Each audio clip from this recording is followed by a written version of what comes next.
Bakit ba lumabas ang Miss Cathy Binag at bumanat sa mga abusado ng gobyerno? Iyon, no?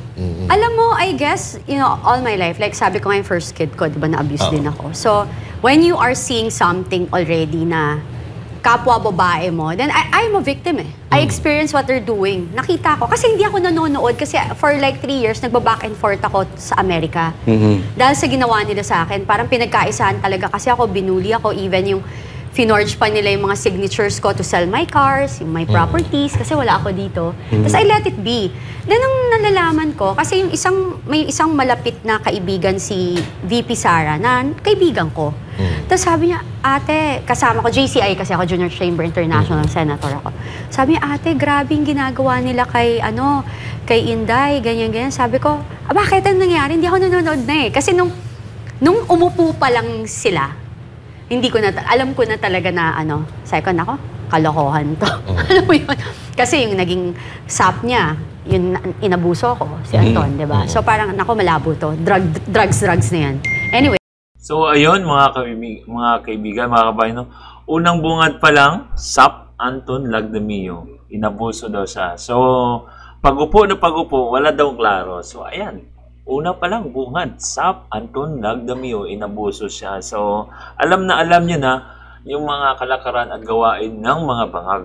O, di ba? Tuloy. Okay. So, nung nakikita ko, then I was watching. I started watching everything February this year. Tapos nire-recall ko. Sabi ko, wow, ibang level to. So, dun yung pumasok na, eto talaga mga taong to, ungrateful talaga. Walang pakialam. Napakawalang utang na loob at saka napakamakasarili. At saka imaginein mo ha, they are hurting all this, yung mga taong to, especially si VP Sara, na who goes against pa sa dad niya because she wanted to help them. Tapos siya pa yung tinitira, tapos yung Ale, wala naman siyang ginagawa. She left nga eh. Para, okay, ayoko na, like what she said, ayoko na, alis na lang ako, toxic, mananahimik ako, I let them be. Pero hinabol siya. You know what I mean? Parang ginulo pa siya. Sabi ko, ay, hindi na to pwede. Parang for some reason, I don't even know saan nanggaling yung lakas ng loob ko.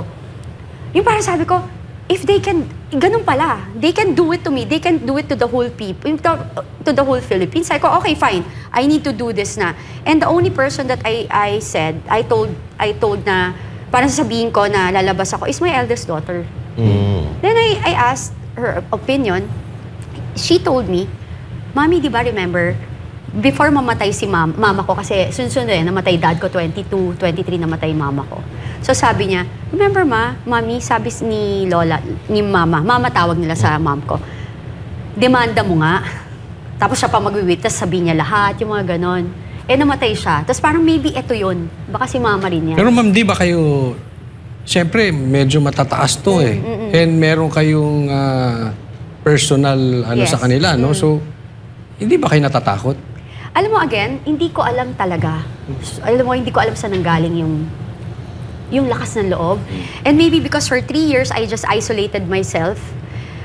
Then, isolated myself kasi I feel like I have so much pain in my heart. Ganon. Tapos in-isolate ko yung sarili ko, tapos kay God lang ako. I think it's God providence talaga yun. Tapos until now, hindi ko alam saan nanggagaling. Until now, umuupo ako dito, again and again, kinuwento ko nga, maharap ako sa mirror sometimes, ano yung kinukonvince mo? Matakot ka, Cathy, matakot ka. Wala eh. And I'm ready. You know you're a Christian. You told me a while ago. If you surrender 100% your life to God, I think you're ready. You're not afraid to die. Of course, diba? Nobody wanted to die, but I guess you're more ready because you know that you're fighting for the truth. Diba? So you're fighting for the truth, you're telling the truth and everything. That's it. Kasi ito si ma'am, nung napanood ko si Miss Cathy, no, marami na rin kasi ako napapanood na kumakalaban sa gobyerno. And, minsan naniniwala ako, minsan hindi. Si Miss Cathy nung lumabas, talagang naniwala ako kasi meron siyang personal. First-hand experience. Personal knowledge eh. So sabi ko, ito to. At saka, wala siyang Nothing to gain. Nothing to gain. Ang daming mawawala sa kanya, delikado buhay. Kaya matanong ko, ma'am, wala ka bang planong tumakbo in the near future? Wala eh. Wala. Parang hindi siya... Hindi, kasi baka ma'am, baka ano to, gumagawa lang ng pangalan for the... Yes. Alam mo na, yung merong agenda eh. Alam mo, 2016 pa lang, ino-offer ako. 3 yan, party list. And alam niya ni Tony Boy. Tapos 2019, in-offer ulit ako. Hindi talaga. I think kasi, ang dami kong makakaaway.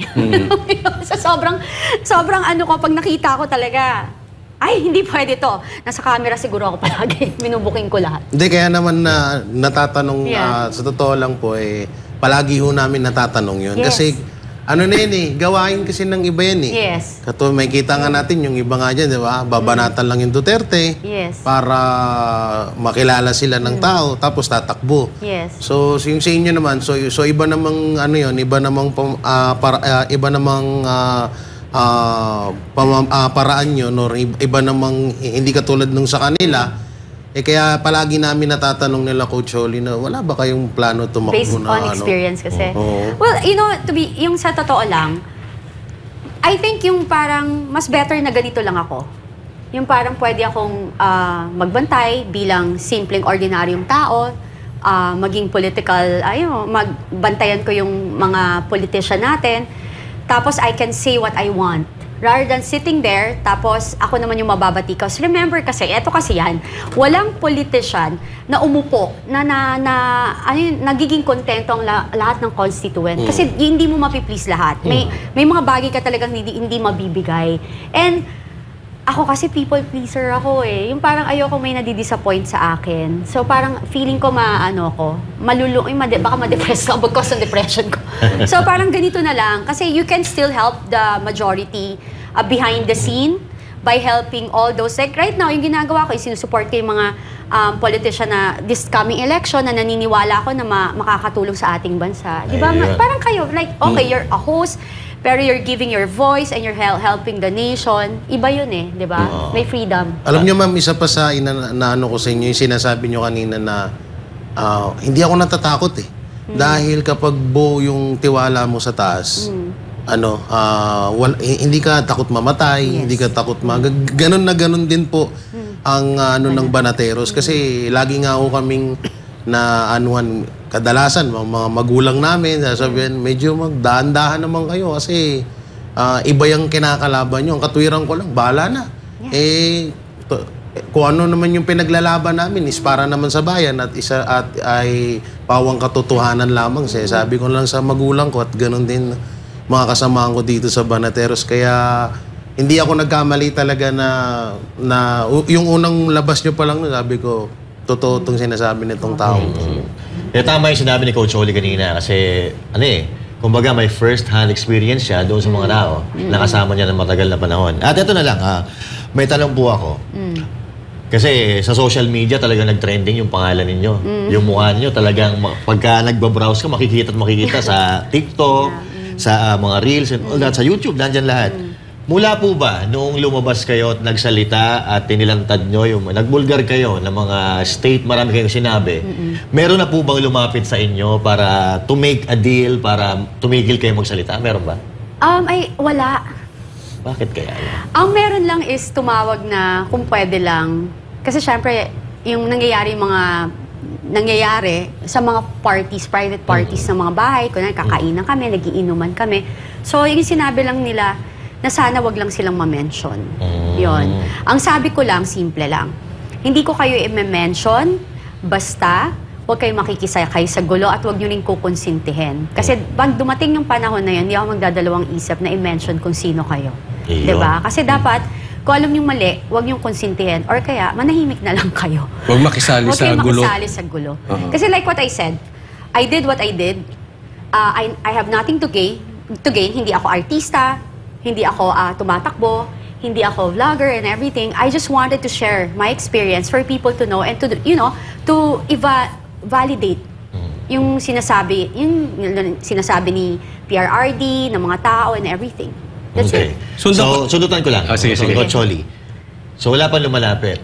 Kung may tumawag lang, pero huwag babanggitin yung kanilang pangalan. Yeah. Pero kung halimbawa, merong lumapit to make a deal na, oy Cathy, ano ba gusto mo?